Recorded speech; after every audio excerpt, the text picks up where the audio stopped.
ಯೋಜನೆ, ಇವತ್ತು ಜನೌಷಧಿ ಕೇಂದ್ರ. ಇವತ್ತು ಅದನ್ನ ಬಂದ್ ಮಾಡಕ್ ಅಂತ ರಾಜ್ಯ ಸರ್ಕಾರ ಕೇಳೋಕೆ ಇಷ್ಟಪಡ್ತೇವೆ.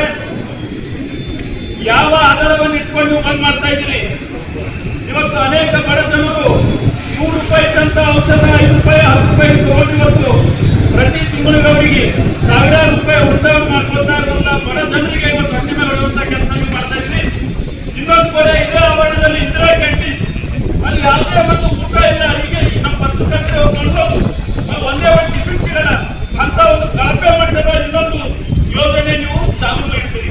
ಅದು ನಿಮ್ಮ ಉದ್ದೇಶ ಏನು ಅಂದ್ರೆ ನರೇಂದ್ರ ಮೋದಿ ಅವರ ಭಾವಚಿತ್ರ ಇದ್ದು ಒಂದೇ ನಿಮಗೆ ಪಟ್ಟಿನೂ ಆಗ್ತಾ ಇದ್ದಾವೆ, ಅಥವಾ ಡ್ರಗ್ ಮಾಫಿಯಾದ ಹಣ ತಗೊಂಡು ಇವತ್ತೇನು ಮೆಡಿಕಲ್ ಮಾಫಿಯಾ ಅಲ್ಲ, ಇವತ್ತು ಜಗತ್ತಿನ ಎಲ್ಲಕ್ಕಿಂತ ದೊಡ್ಡ ಮಾಫಿಯಾ ಇವತ್ತು ಡ್ರಗ್ ಮಾಫಿಯಾ. ಆ ಮಾಫಿಯಾದಿಂದ ಹಣ ಪಡೆದು ಇವತ್ತು ಗುಂಡೂರಾವ್ ಅವರು ಕಿಕ್ ಬ್ಯಾಕ್ ತಗೊಂಡು ಇವತ್ತಿನ ಬಂದ್ ಮಾಡಲಿಕ್ಕೆ ಹೊರಟರೆ ಇವತ್ತು ಈ ರಾಜ್ಯದ ಜನ ಯಾವತ್ತಿಗೂ ಕೂಡ ನಿಮ್ಮನ್ನ ಮರೆಯೋದಿಲ್ಲ, ನೀವು ಮಾಡುವಂತಹ ನೀಚ ಕೆಲಸವನ್ನ ಮರೆಯೋದಿಲ್ಲ. ಇವತ್ತು ಒಂದು ಕಡೆ ಇನ್ನೊಂದು ಬಂದ್ರೆ ಪ್ರಧಾನಮಂತ್ರಿ ಹೆಸರಲ್ಲಿ ಒಂದು ಫೋಟೋ ಹಾಕಿ ಕಳಪೆ ಯೋಜನೆ